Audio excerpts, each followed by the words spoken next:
ओम शांति। ओम शांति।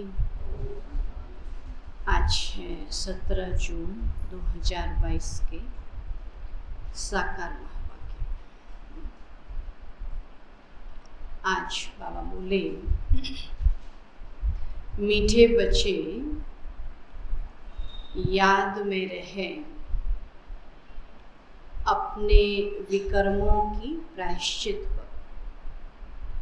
मीठे बच्चे याद में रहे अपने विकर्मों की प्रायश्चित करो तो विकर्माजीत बन जाएंगे। तो विकर्माजीत बन जाएंगे। पुराने सब हिसाब किताब चुकता हो जाएंगे। पुराने सब हिसाब किताब चुकता हो जाएंगे। प्रश्न है, किन बच्चों से हर बात का त्याग सहज हो जाता है? किन बच्चों से हर बात का त्याग सहज हो जाता है? उत्तर है, जिन बच्चों को अंदर से वैराग्य आता है, किसी के कहने से या फिर किसी को देखने से नहीं, बल्कि अपने अंदर से वैराग्य आता है, वह हर बात का त्याग सहज ही कर लेते हैं। वह हर बात का त्याग सहज ही कर लेते हैं। तुम बच्चों के अंदर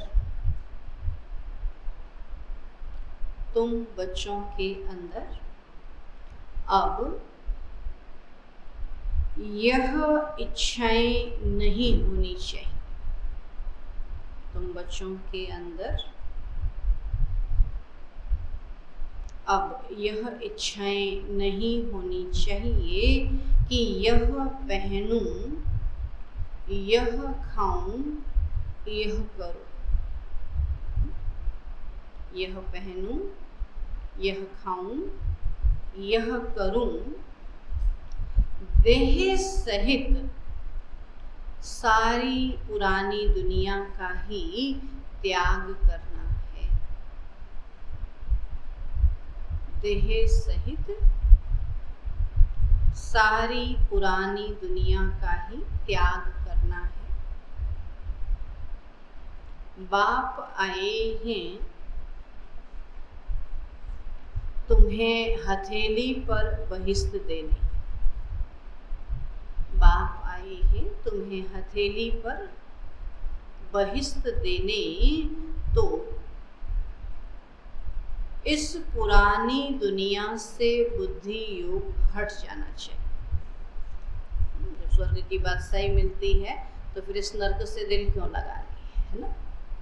बाबा कहते हैं तुम्हें हथेली पर बहिष्ट देने आए तो इस पुरानी दुनिया से बुद्धि योग हट जाना चाहिए।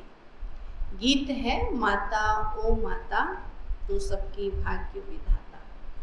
ओम शांति। बच्चों ने अपने माँ की महिमा सुनी। बच्चे तो बहुत हैं। समझा जाता है कि बरोबर बाप है तो जरूर माँ भी है, और रचना के लिए माता जरूर होती है। जिससे रचते हैं उसको माँ कहते हैं। तो भारत में माता के लिए बहुत अच्छी महिमा गाई जाती है और बड़ा मेला लगता है जगत अम्बा का। कोई न कोई प्रकार से माँ की पूजा होती है। भले आपकी स्त्री को कुछ भी कहें, लेकिन पूजा माँ के रूप में उसकी जरूर होती है। तो माँ की पूजा होती है तो बाप की भी होती होगी। जितने तीर्थ स्थान हैं, जितने धाम हैं, वहाँ सब बाप की पूजा होती है। तो वह जगत अम्बा है तो यह जगत पिता है। तो जगत अम्बा साकार में है तो जगत पिता भी साकार में है। इन दोनों को रचयिता ही कहेंगे, माता पिता दोनों को ही रचयिता कहेंगे। यहाँ तो साकार है ना, तो निराकार को ही कहा जाता है गॉड फादर। तो मदर फादर का राज तो समझाया गया है। साकार में दोनों अलग अलग, लेकिन निराकार दोनों एक ही है। तो इन दोनों को ही रचयिता, तो बाबा कहते हैं निराकार को ही गॉड फादर मदर कहते हैं। तो छोटी माँ भी है तो बड़ी माँ भी है। छोटी माँ मम्मा, बड़ी माँ ब्रह्मा। तो महिमा छोटी माँ की है। कुमारी होते हुए इतना बड़ा त्याग किया, इतनी तपस्या की, कुछ न होते हुए सब कुछ पा लिया, तो बाबा कहते महिमा तो उसकी है। तो महिमा छोटी माँ की है। भल एडॉप्ट करते हैं, माँ को भी एडॉप्ट किया है तो यह बड़ी माँ हो गई। ब्रह्मा माँ के पास तो सब कुछ था ना, बाबा ने एडॉप्ट किया तो उन्होंने सब कुछ लगा दिया, लेकिन मम्मा के पास तो कुछ नहीं था, लेकिन एक निश्चय बुद्धि होने से अपना तन मन लगाया तो सबका तन मन धन लगवा दिया। तो बड़ा त्याग किया, अपना लगाना बड़ा त्याग, लेकिन सबसे लगवा देना तो महात्याग है ना। तब बाबा कहते हैं कि महिमा छोटी माँ की है तो यह बड़ी माँ हो गई, परंतु महिमा सारी छोटी माँ की है। तो यह भी बच्चे जानते हैं कि हर एक को अपने कर्म भोग का हिसाब किताब चुकता करना है। क्योंकि विक्रमाजीत थे, फिर रावण ने विक्रमी बना दिया। देखो मम्मा के लिए बाबा कहता है ना, कितना तन मन धन बाबा में लगाया, औरों का भी लगवाया, लेकिन फिर भी शरीर का हिसाब किताब तो था ही ना। तो बाबा ने कहा वो तो सबको चुकता करना पड़ेगा, क्योंकि रावण ने विक्रमी बना दिया है। तो विक्रम संवत भी है तो विक्रमाजीत संवत भी है। तो पहला आधा कल्प विक्रमाजीत कहेंगे और फिर आधा कल्प विक्रम संवत शुरू होता है। और अभी तुम बच्चे विक्रमों पर जीत पाकर विक्रमाजीत बनते हो। पाप जो हैं उनको योग बल से प्रायश्चित करते हैं।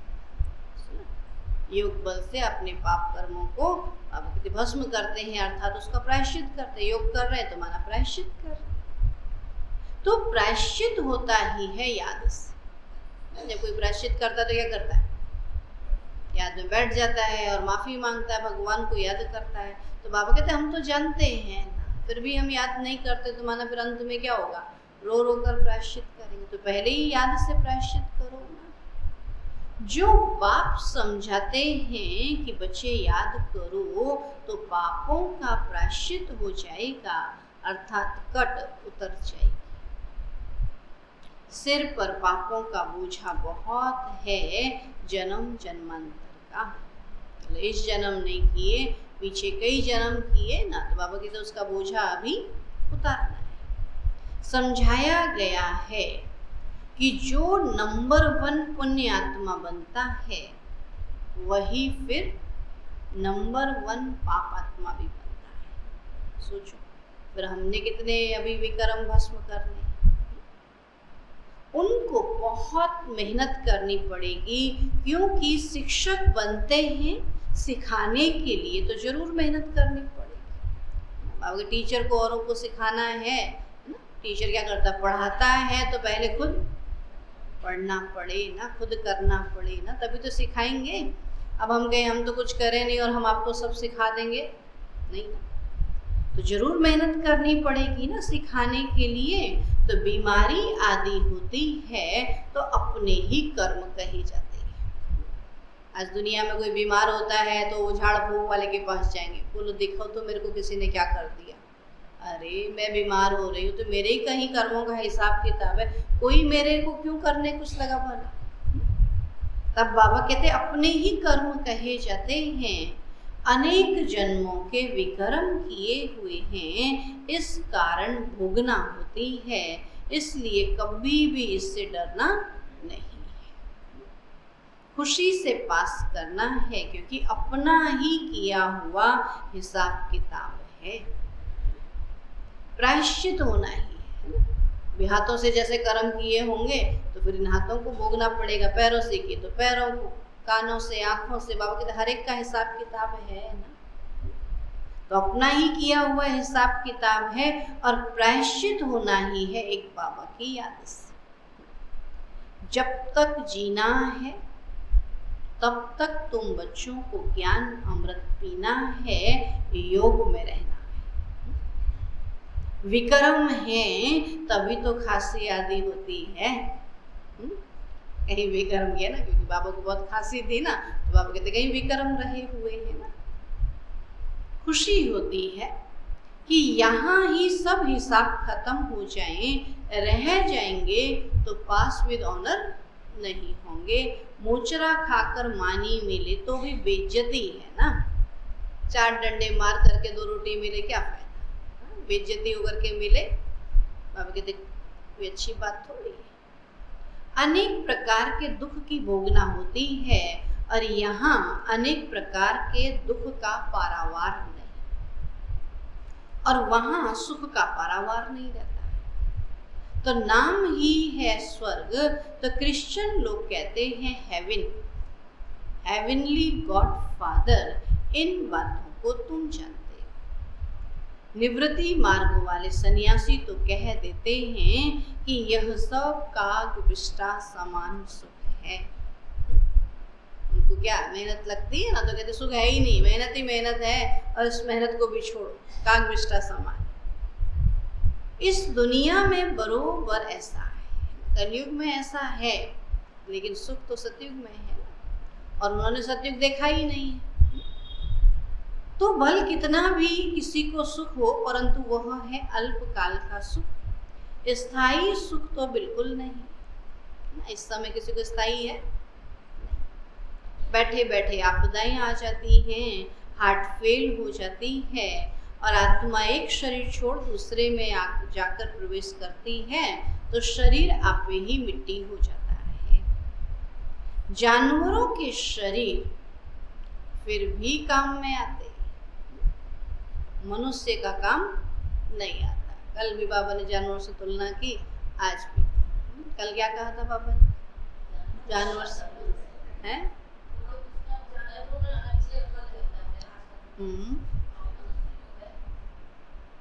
जानवरों को पता होता शरीर छोड़ने वाले हैं तो वो भोजन त्याग देता है। हाँ?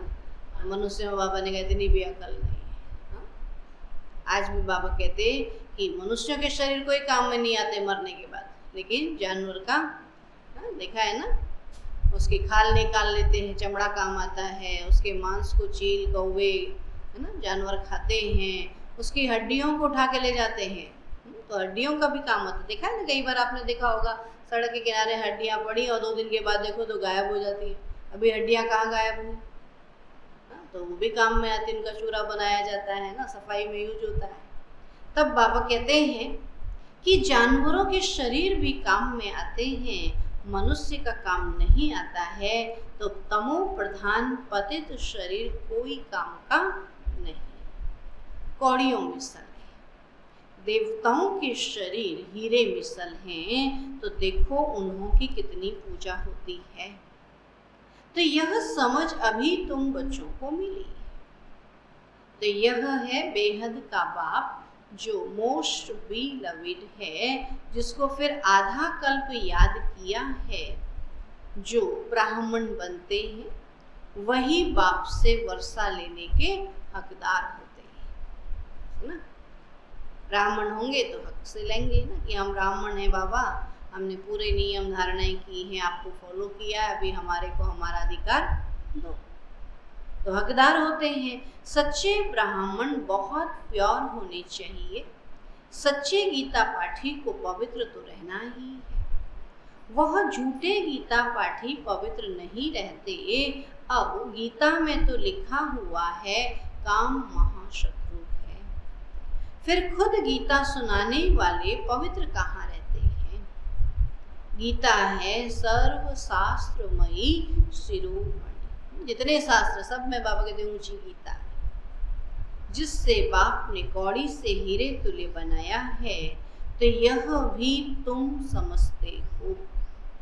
गीता पाठी नहीं समझ सकते, वो तो तोते मुआफिक पढ़ते रहते हैं। नहीं, जिसने जो सुनाया उसको पढ़ लिया, समझ तो आती नहीं। तो महिमा सारी है ही एक की, और किसी चीज की महिमा है ही नहीं। ब्रह्मा विष्णु शंकर की भी नहीं। जितनी महिमा शिव बाबा की उतनी बाबा कहते ब्रह्मा विष्णु शंकर की भी नहीं। तुम उनके आगे कितना भी माथा टेको, उनके आगे बलि चढ़ो, तो भी वर्षा नहीं मिलेगा।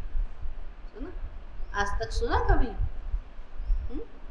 किसी देवता से किसी को कोई कुछ चीज मिला हो? नहीं। कहते हैं कि रावण ने ब्रह्मा की तपस्या की, एक तरफ कहते शिव की तपस्या की, और एक तरफ कहते ब्रह्मा जी ने वरदान दिया। शिव भक्त था, ब्रह्मा भक्त था? शिव भक्त था। वरदान किसने दिया? क्यों? जब शिव की भक्ति करता तो देने वाला तो कौन होना चाहिए? शिव है ना। तो देना तो शिव ने है, लेकिन दिया किसके द्वारा? ब्रह्मा के द्वारा। ये तो अब समझ में आता है ना, लेकिन तब हम कहानियां पढ़ते थे, समझते नहीं। तब बाबा कहते किसी भी देवता के आगे कितना भी माथा टेको, कितना भी बलि चढ़ो, उनसे वर्षा नहीं मिलेगा। काशी में जाकर काशी कलवट खाते हैं ना, अभी गवर्नमेंट ने बंद करा दिया है। नहीं तो बहुत काशी कलवट खाते थे, कुएं में जाकर कूदते थे, कोई देवी पर बलि चढ़ते थे और कोई शिव पर। देवताओं पर बलि चढ़ने का कोई फायदा नहीं, है ना। भाई भाई के लिए कितना ही मर जाए, भाई को वर्षा देगा? भाई वर्षा तो किसको मिलेगा?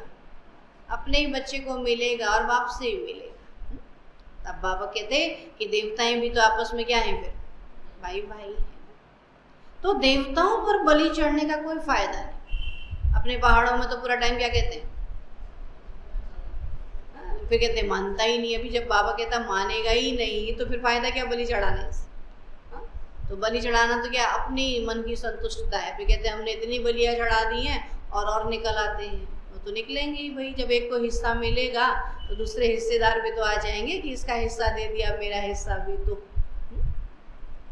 तो देवताओं पर बलि चढ़ने का कोई फायदा नहीं। काली पर बलि चढ़ते काली को कितना काला काला बना दिया है। अभी तो हैं सभी आयरन एज्ड, तो पहले गोल्डन एज थे। अम्बा एक को ही कहा जाता है, पिता को कभी अम्बा नहीं कही। तो अब यह भी कोई नहीं जानते, जगत अम्बा सरस्वती ब्रह्मा की बेटी है, और ब्रह्मा जरूर प्रजापिता ही होगा। सूक्ष्म वतन में तो नहीं होगा। समझते भी है सरस्वती ब्रह्मा की बेटी है, ब्रह्मा की स्त्री तो बताते ही नहीं। ब्रह्मा की ब्रह्माणी कह देते हैं, ब्रह्मा की ब्राह्मणी सरस्वती, क्योंकि ब्रह्मा तो जगत पिता है, तो उसकी स्त्री कैसे हो सकती है?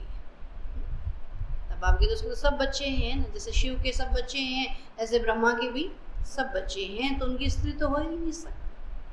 तो बाप समझाते हैं मैंने इस ब्रह्मा के द्वारा बेटी सरस्वती को एडॉप्ट किया है, और बेटी भी समझती है कि शिव बाबा एडॉप्ट करते हैं, ब्रह्मा को भी एडॉप्ट किया है। ये बहुत गुह्य बात है। दोनों को एडॉप्ट किया है ना, मेल और फीमेल दोनों। तो जो कोई की बुद्धि में नहीं है, इतनी गुह्य बात है। बाप तुमको अपना भी अंत बैठ कर देते हैं, सो तो जरूर सम्मुख ही देंगे ना, प्रेरणा से थोड़ी देंगे। घर बैठे हैं और कहीं भगवान की प्रेरणा हो तो कैसे समझ आएगा? सामने भी कई बातें नहीं समझते। भगवानु आज क्या कि हे बच्चे, सामने आकर क्या कहते हैं? हे बच्चे तो जरूर साकार में आवे तभी तो कहेंगे ना। जो साकार में आए, साकार बच्चों के सामने बैठे तभी तो कहे हे बच्चे। तो निराकार बाप इन द्वारा बैठ पढ़ाते हैं, ब्रह्मा नहीं पढ़ाते। ब्रह्मा को ज्ञान सागर नहीं कहा जाता है, एक ही शिव बाबा को कहा जाता। तो आत्मा समझती है, यह लौकिक बाप नहीं पढ़ाते। कौन पढ़ाते? पारलौकिक बाप बैठ पढ़ाते हैं, जिससे वर्षा ले रहे हैं। तो वैकुंठ को परलोक नहीं कहा जाता है। परलोक किसको कहते हैं? परलोक है परम धाम। बाबा कहते वैकुंठ को परलोक नहीं कहा जाता है ना। परलोक अलग हो गया, तीसरा लोक है, और वैकुंठ हो गया सतयुग। तो वह है अमरलोक। वैकुंठ को कह दिया अमरलोक, और यह है मृत्युलोक। परलोक अर्थात जहां हम आत्माएं रहती हैं, तो यह परलोक नहीं है। तो हम आत्माएं आती हैं इस लोक में, और परलोक है हम आत्माओं का लोक। तो तुमने राज्य इस भारत में किया है, परलोक पर नहीं। परलोक का राजा ही नहीं कहेंगे। कोई बनेगा परलोक का राजा? वहां तो सब परलोक ही होंगे। जैसे यहाँ परलोक कहते, क्या कहते हैं? जो होश में नहीं होता कहते परलोक चला गया। तो माना वहां सब मुक्ति में होंगे, किसी को कोई चीज की याद नहीं, कोई समझ नहीं, वह सब शांत होंगे। इसलिए तो उसको परलोक कहा ना। तो बाबा कहते परलोक का राजा ही नहीं। राजा तो जहाँ होगा वहां तो बुद्धि चलानी पड़ेगी, और परम धाम में तो कोई बुद्धि नहीं चलानी, इसलिए वहां राजा नहीं कहेंगे। कहते हैं लोक परलोक सुहाले। अब यह है स्थूल लोक, फिर परलोक सुहाले बन जाते हैं। इस स्थूल में सही है, अच्छे से रह रहे हैं, तो वहां पर आराम से पहुंचेंगे, तो वहां भी शांति से रहेंगे। तो वही भारत वैकुंठ था, फिर बनेगा। अभी वैकुंठ नहीं है, फिर इसी को ही क्या बनना है? वैकुंठ बनना है। तो यह है मृत्यु लोक। तो लोक में मनुष्य रहते हैं, कहते हैं वैकुंठ लोक में जाए। दिलवाला मंदिर में भी नीचे तपस्या में बैठे हैं, और ऊपर में वैकुंठ के चित्र बनाए, हाथी घोड़े है ना, फूल फाल बनाए हैं ना, कि वैकुंठ में सब कुछ होगा। समझते हैं फलाना वैकुंठ पधारा, परंतु वैकुंठ तो यहाँ ही होता है, ऊपर में नहीं। जाकर के फिर आएगा ना, ऊपर कहीं आसमान में थोड़ी खड़ा है। आज जो यह पतित लोक है, वह फिर पावन लोक हो जाएगा। पावन लोक था, अभी पास्ट हो गया है, इसलिए कहा जाता है परलोक। बीत गया ना, इसलिए उसको भी क्या कह दिया? परलोक कह दिया। परे हो गया है, माना अभी दूर हो गया है ना। तो अभी पास्ट हो गया, इसलिए कहा जाता है परलोक। परे हो गया ना, तो भारत स्वर्ग था और अभी नर्क है। तो स्वर्ग अभी परे हो गया ना, परे माना दूर भी है, परे माना सबसे ऊपर भी है। दो अर्थ हो गए। तो दूर हो गया है, अभी हम 5000 वर्ष की दूरी में आ गए, फिर हम जाने वाले हैं ना। तो अभी फिर परलोक आने वाला है, कहीं सतयुग आने वाला है। तो स्वर्ग अभी परे हो गया ना, फिर ड्रामा अनुसार वाम मार्ग में जाते हैं, तो स्वर्ग परे हो जाता है, इसलिए परलोक कहते हैं। क्या कहते बाबा?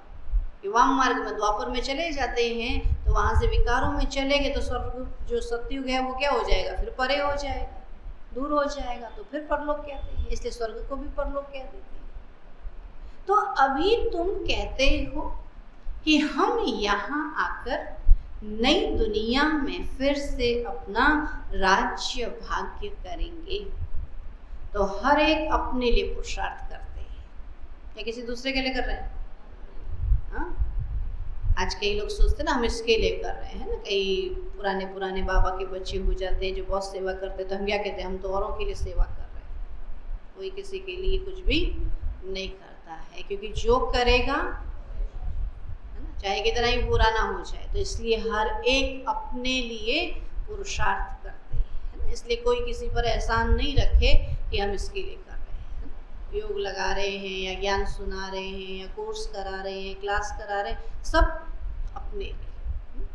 लेकिन जब थक जाते हैं तो फिर जैसे बड़े बड़े साधु सन्यासी आज क्या समझते हैं कि हम किसके लिए कर रहे हैं, हम समाज के लिए कर रहे हैं, हम दुनिया के लिए कर रहे हैं, किसी के लिए नहीं कर रहे। ज्ञान सुना रहा है तो अपने लिए, उससे उसको क्या मिल रहा है, धन मिल रहा है, मान सम्मान मिल रहा है, तो अपने लिए कर रहा है ना।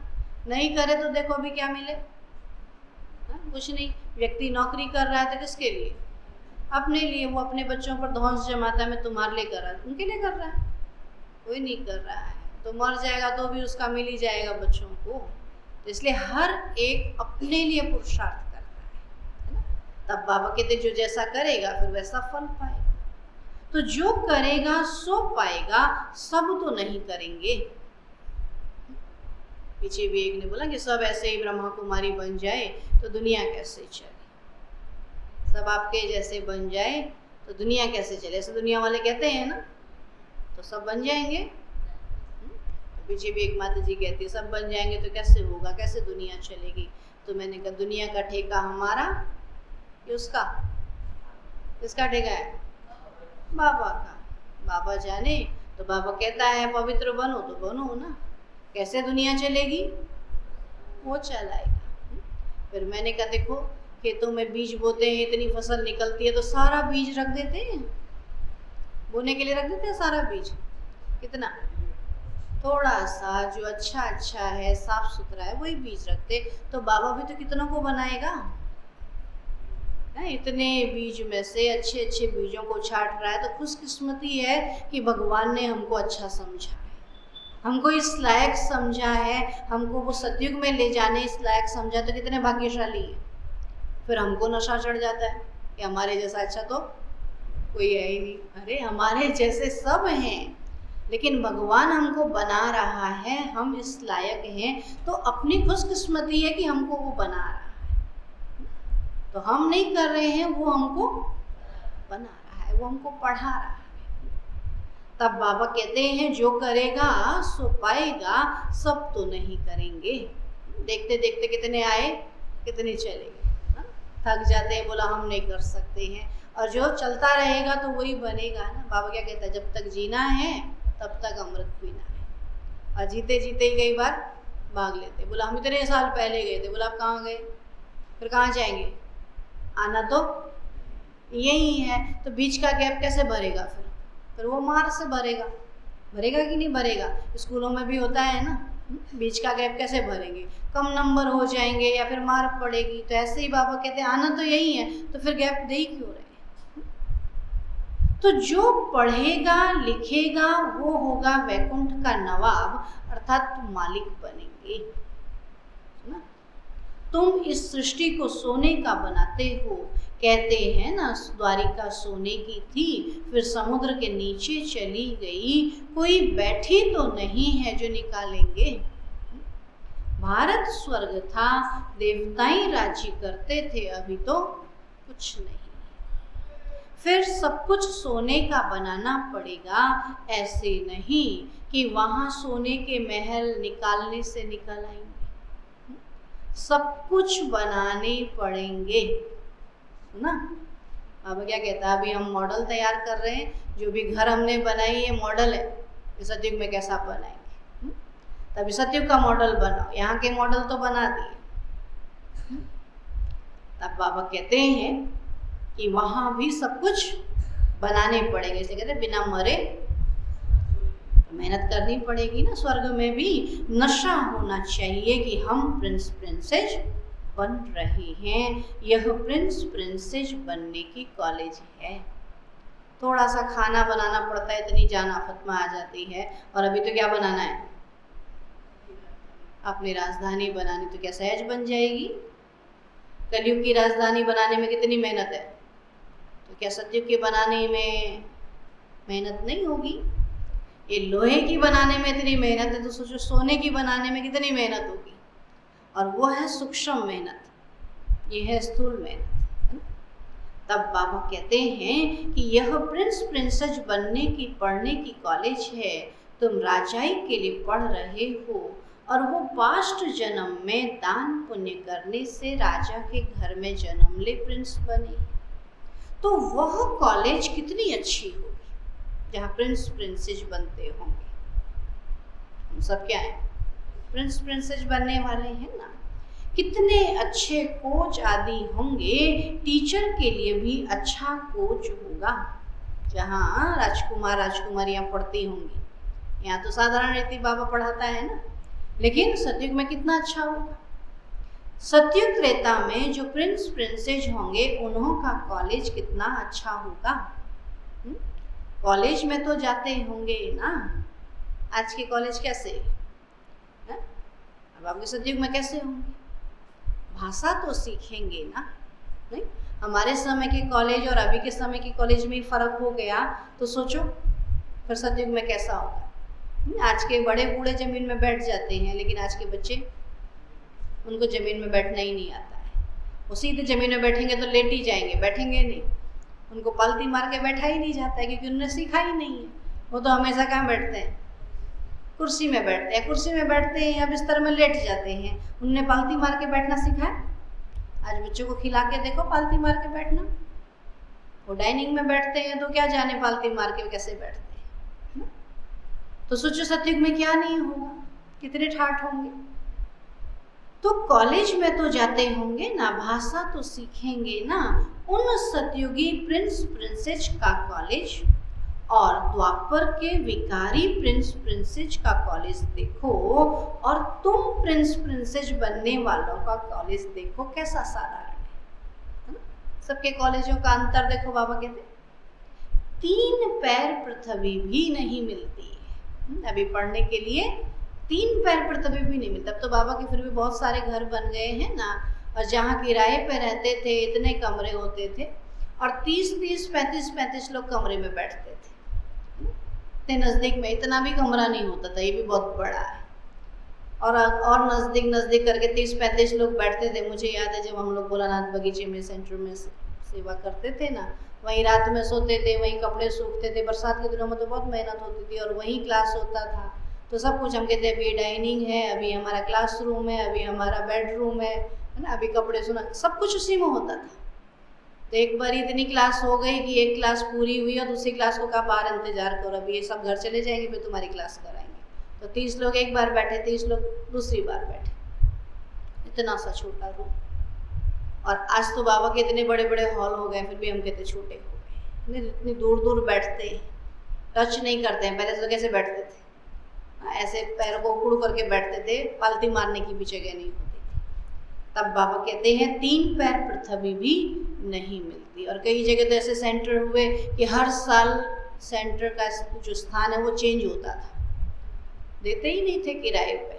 बोला ब्रह्मा कुमारियाँ ना कब्जा जमा लेंगी, क्योंकि बाबा कहता है ना सारा विश्व हमारा, तो उनको लगता था ये हमारा कह करके बैठ ही जाएंगे, निकलेंगे ही नहीं। इसलिए उनको 11 महीने के बाद वहाँ से निकाल देते थे, है ना। तब बाबा कहते कि प्रिंस प्रिंसेस का कॉलेज देखो और तुम प्रिंस प्रिंसेस बनने वालों का कॉलेज देखो, कैसा साधारण है। 3 पैर पृथ्वी भी नहीं मिलती है, तो तुम जानते हो वहाँ प्रिंस कैसे जाते हैं कॉलेजेज में। वहाँ पैदल भी नहीं करना पड़ता है। अब यहाँ तो बारिश में पैदल आना पड़ेगा ना, और बाबा क्या कहता है वहाँ पैदल भी नहीं करना पड़ता। महल से निकले और यह एरोप्लेन उड़ा। वहाँ की कैसी अच्छी कॉलेजेज होंगी, कैसे सुंदर बगीचे महल आदि होंगे। वहाँ की हर चीज नई, सबसे ऊंच नंबर 1 होती है। 5 तत्व ही सतो प्रधान हो जाते हैं, तो तुम्हारी सेवा कौन करेंगे। बाबा कहते यह 5 तत्व अच्छी चीज तुम्हारे लिए पैदा करेंगे। जब कोई फल बहुत अच्छा कहाँ से निकलता है तो वह राजा रानी को सौगात भेजते हैं। अब यहाँ तो तुम्हारा बाप शिव बाबा है सबसे ऊंच, उनको तुम क्या खिलाएंगे। बाबा कहते क्या खिलाएंगे। यह कोई भी चीज की इच्छा नहीं रखते हैं। है ना। बाबा तो बच्चों को ही खिलाते रहते हैं, बाबा क्या खाएगा, और बाबा को खिलाने लगे तो खिला सकते हैं क्या? कई बार हम हंसते हैं, हम कहते बाबा का तो पेट ही नहीं भरता, रोज ही 3 पैर पृथ्वी 3 पैर पृथ्वी करते करते सारा विश्व नाप लिया, अभी भी क्या कहता 3 पैर पृथ्वी नहीं मिलती। तो बाबा कहते बाबा को क्या खिलाएंगे, बाबा क्या इच्छा रखेगा? बाबा कोई चीज की इच्छा नहीं रखते, यह पहनूं, यह खाऊं, यह करूं। तुम बच्चों को भी यह इच्छाएं नहीं होनी चाहिए, जो मिला वो अच्छा। ऐसा सोचा था जो मिला है आज, तो कितना अच्छा है। जो सोचा भी नहीं वो मिल गया, तो फिर क्या इच्छा रखनी है। बाबा जब हमारे इच्छा से भी अच्छी चीज दे रहा है, तो बाबा कहते कोई भी इच्छाएं नहीं होनी चाहिए। यहाँ यह सब किया तो वहाँ वो कम हो जाएगा। जब कच्चे में ही खा लेंगे तो पक्के में तो मिलेगा ही नहीं, तो वहाँ वो कम हो जाएगा। और अभी तो सारी दुनिया का त्याग करना है ना। जो भी सब मिला है बाबा कहते इसको सब भूल जाना है, देह सहित सब कुछ त्याग। कैसे त्याग होगा देखा ना यूक्रेन में, बोला घर छोड़ो, सेंटर छोड़ो, स्थान छोड़ो, जहाँ कह रहे हैं वहाँ चलो, तो उस समय कैसी दिल होगी। अभी तो 1 घंटा छोड़ के आते हैं तो भी बुद्धि वहीं रहे, और जब बोला बिल्कुल ही छोड़ दो अभी तुम्हारा कुछ नहीं है इसमें, अब बाबा की तो देह सहित सब कुछ त्याग। वैराग्य आता है तो त्याग हो जाता है। बाबा कहते हैं मैं तुम बच्चों को हथेली पर बहिष्त देने आया हूँ। तुम जानते हो बाबा हमारा है तो जरूर उनको याद करना पड़े। जैसे कन्या की सगाई होती या लगन जुटती है तो कभी नहीं कहेगी कि हम पति को याद नहीं करती, क्योंकि वह लाइफ का मेल हो जाता है। वैसे ही बाप और बच्चों का मेल होता है ना, तो जीवन भर का दोनों का साथ हो गया ना, तो ये भी हमारा क्या है जीवन भर। ऐसा थोड़ी है 4 साल बाबा के बने 4 साल के बाद छोड़ के चले जाएं, कहाँ जाएंगे, जाना तो बाबा के घर ही है।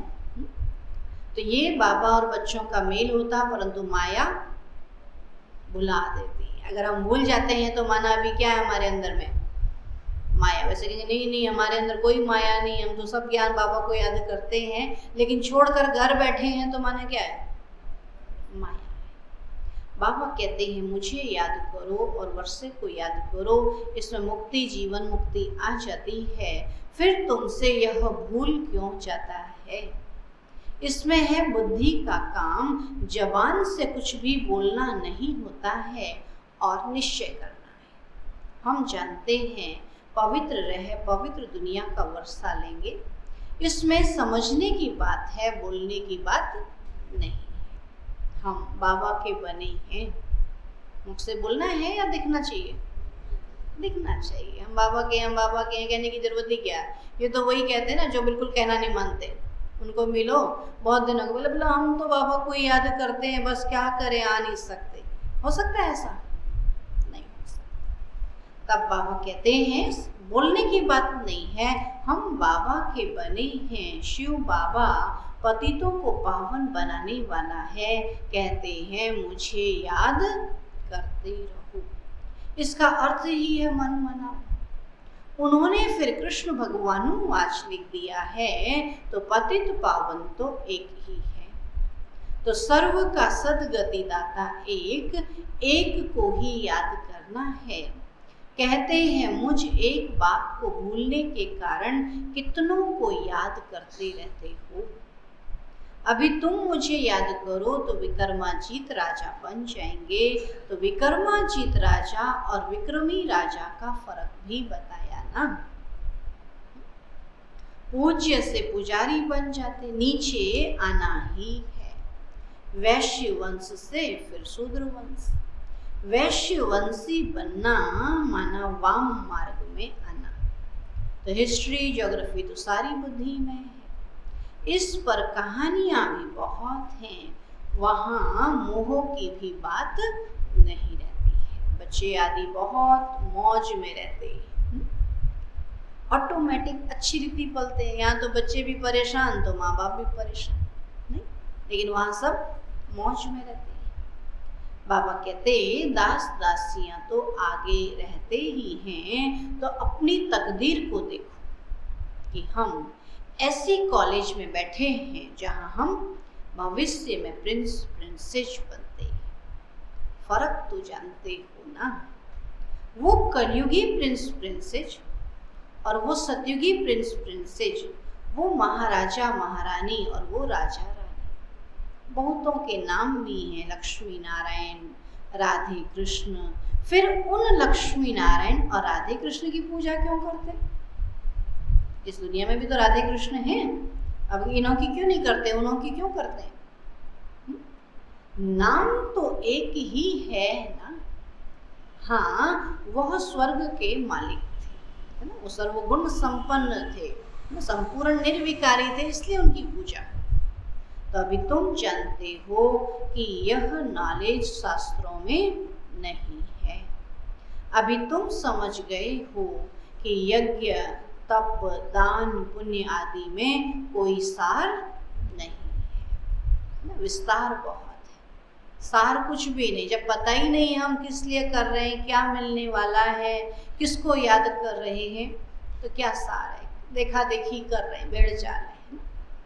तो यज्ञ तप दान पुण्य आदि में कोई सार नहीं। ड्रामा अनुसार दुनिया को पुराना होना ही है। मनुष्य मात्र को तमो प्रधान बनना ही है। तो हर बात में तमो प्रधान, क्रोध लोभ मोह सब में तमो प्रधान। हमारे टुकड़े पर इनका दखल क्यों, मारो गोली। आज क्या होता है, हमारे हिस्से में कैसे आ गए, हमारे टुकड़े में कैसे आ गए तो गोली मार दो। यही तो है बॉर्डर में क्या हो रहा है। अगर बेचारा गलती से भटक के भी आ गया तो भी वो क्या होगा, मारा जाएगा। कितनी मारा मारी करते हैं, आपस में कितना लड़ते हैं, एक दो का खून करने में भी देरी नहीं करते हैं। बच्चा समझता है कहाँ बाप मरे वर्षा में, नहीं कि सारी प्रॉपर्टी मुझे मिली। ऐसी तमो प्रधान दुनिया का अब विनाश होना ही है, फिर सतो प्रधान दुनिया आएगी। अच्छा, मीठे मीठे सिकील अधे बच्चों प्रति माता पिता बाप दादा का याद प्यार और गुड मॉर्निंग। रूहानी बाप की रूहानी बच्चों को नमस्ते। हम रूहानी बच्चों की रूहानी बाप दादा को नमस्ते नमस्ते नमस्ते। धारणा के लिए मुख्य सार है, पुण्य आत्मा बनने के लिए, पुण्य आत्मा बनने के लिए याद की मेहनत करनी है, याद की मेहनत करनी है। सब हिसाब किताब समाप्त कर, सब हिसाब किताब समाप्त कर पास विद ऑनर हो इज्जत से जाना है।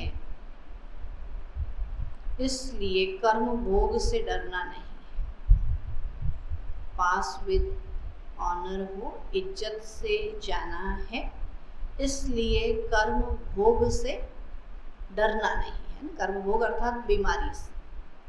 खुशी खुशी चुकतो करना है, खुशी खुशी चुकतो करना है। दूसरा पॉइंट है, सदा इसी नशे में रहना है,